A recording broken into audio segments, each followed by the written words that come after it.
Welcome to Harlem, where the beauty culture thrives in the streets, in the brownstones, and in the heart of the people. When people think of fragrance, they think of Paris, the French, but there is a movement happening right here in Harlem that is evoking all the senses. I'm Stephanie Flor, celebrity makeup artist and world traveler, and I'm beauty obsessed.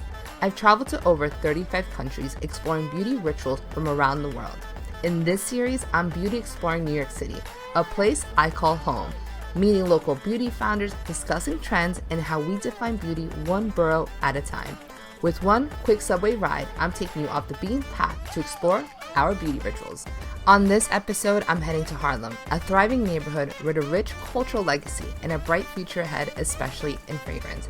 Our first stop is the Apollo. The Apollo is on 125th, an iconic street that I happen to live on for a few years, and it's also a meeting spot, a must-visit for out-of-towners. I'm meeting my friend Teri Johnson, founder of Harlem Candle Company, to show me around. Hello! Oh my God, so good to see you. So good to see you. I'm so excited to be here in Harlem with the Harlem Candle Company founder. I am so honored. Where are we? We are right on 125th Street at the Apollo Theater. This is world famous for so many things.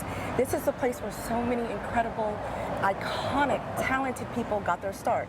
Ella Fitzgerald, Billie Holiday. There are so many famous people who performed on this stage. It's an iconic place, and I wanted to bring you here because I have a brand inspired by the Harlem Renaissance. And this is a place with so much history, so much legacy, and I just thought it would be the perfect place to meet so we could get started on our beauty journey in Harlem. Well, I'm excited to explore Harlem with you, so let's get started. Okay, let's go. This is Nylu. Ooh. Wow. Additional to Teri's amazing candles, Nylu is a curated shop in Harlem which features unique items created by global and local Black, people of color, makers, artists, and creatives. It's a hidden gem that captures the essence of Harlem's beauty and culture. Isn't it gorgeous? Beautiful. It is Harlem's gift store. I love having a presence here in Harlem. So this is the Harlem Candle Company at Nylu. This is Langston. We created a fragrance inspired by the poet and writer Langston Hughes. Oh my God, amazing. Notes of tobacco and leather and incense and jade. And Every candle has a story with you, and it's like you're taking me through the history of Harlem. I wanted not to just be another candle brand. You know, I wanted these candles to be inspired, that have soul, that have meaning. And I want people to light them and really get into the boudoir of Josephine Baker and get into the mood. They're all a vibe. And that was the goal, to create candles that are a vibe, not just chamomile and lavender. No, those are so boring. Why not create the essence of these iconic people and this iconic time period and celebrate history this way? Now it's time to beauty explore a different perspective to fragrance and the foundation of many small businesses in Harlem.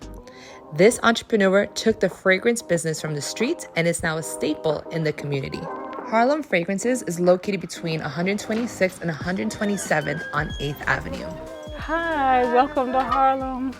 You'll find everything from incense to skin health and beauty items that are rooted in African beauty rituals. So I'm so excited to be here. I've lived in Harlem for a really long time, and every time I would pass the store, I would come in and be like, what beauty destination is this? All of this stuff. I'm seeing Rihanna, I'm seeing Dragon Blood, I'm seeing Amber Queen. What you're seeing actually is a variety of different oils that are very popular for people, and also oils that are natural and oils that can be used and mixed with the natural products. So what we do here is we offer people an opportunity to come in and tailor make their own personal beauty package. For someone that doesn't know anything about these oils, where do I start? You start with what you like, what's attracted to you, what smells good to you. We can mix that with the shea butter, with the shampoos, with the soaps, with the other oils. Sometimes we mix together for people what they like, and it's just up to you. And who's your clientele here? Because Harlem is very diverse. Who is the customers that are coming in here? Everyone. It's a community, and also Harlem is the Mecca.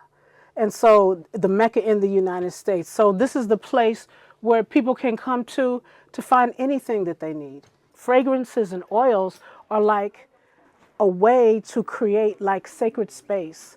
It's a way to imagine It's a way to invent. It's a way to be creative, and it's a way to share,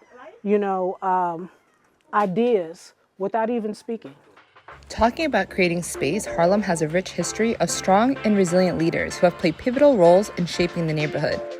Josephine Baker, who danced her way into hearts of Harlem with her captivating moves and exuberant spirit, Josephine has become one of Harlem's queen of the stage, captivating audiences and defying expectations. Madam C.J. Walker was the first self-made millionaire in America, and she put Harlem on the map by building her beauty empire right here. These artists' legacy lives on, a timeless reminder of the vibrant and trailblazing spirit that defines Harlem. We're now going to Stryver's Row to meet co-founder of Black Beauty Club to talk about creating space, and she happens to be a Harlem native. Thanks for meeting me. Of course.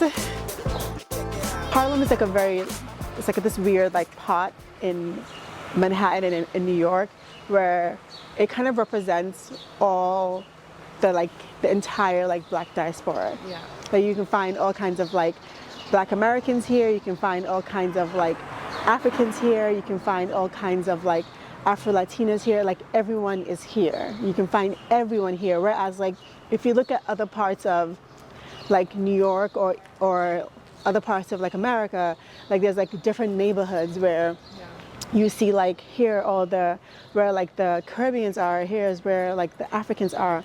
But in Harlem, everyone is here together.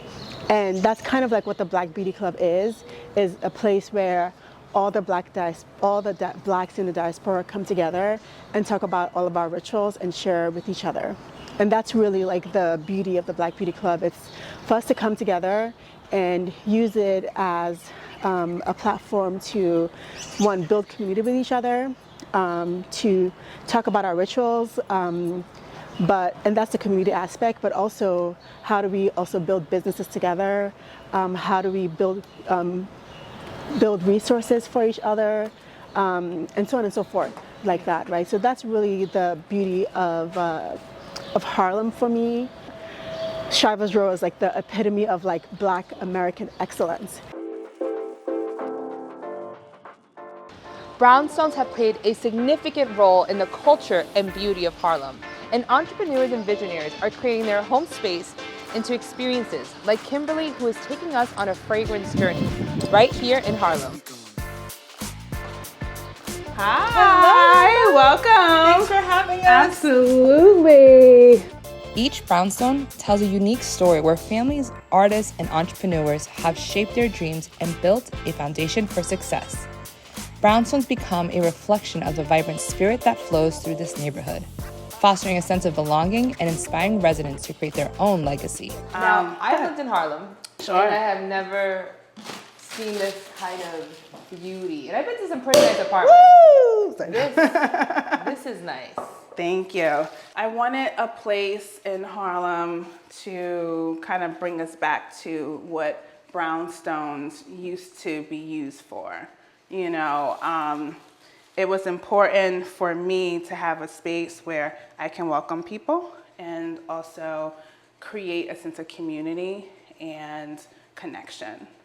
And that's really what the brownstones, the parlor floor of the brownstones used to be used for. You know, you had people that came in, they had fish fries, you know, they had conversation, they had community, they had debates here. This is where, you know, the culture essentially was not created, but kind of amplified. So I wanted to kind of do that, but from a fragrance perspective. So hence, MUSE. I love it. Is Harlem a big part of your brand? It is. It's really the center of MUSE. You know, I was very intentional. MUSE stands for Modern Urban Sensory Experiences, MUSE. And we all know what Harlem is known for. You know, if you go way back, you got the Harlem Renaissance, you got the arts, you got the culture, you got fashion, you got style, you got music. We got a lot of things here, but we didn't have fragrance. And that was huge for me because we wear it, we consume it, we purchase it. You know, we take it very serious. It's a part of our grooming. But we didn't have a destination here. People had to jump on the train, go downtown, go wherever else they go for perfumes. They go on 125th, they buy the oils, you know, but they just didn't have a destination. And that's why, you know, I wanted to create it here specifically so people can stay in their neighborhoods, stay in their communities, support their local businesses, and see themselves, you know, in the person that's on the other side, which is me. What I love about what Kim is doing is she's creating conversation and spotlighting experts that reflect back to the community. Fragrance today is more than just a scent. It's an immersive experience that awakens the senses and tells a story. From luxurious perfumes to artisanal blends, fragrance has become a personal signature, an expression of individuality. It transports you to a different time, place, and has the power to evoke memories, stir emotion, and leave an unforgettable impression. Today, fragrance is an invitation to explore a world of endless possibilities, and in this episode, a destination like Harlem.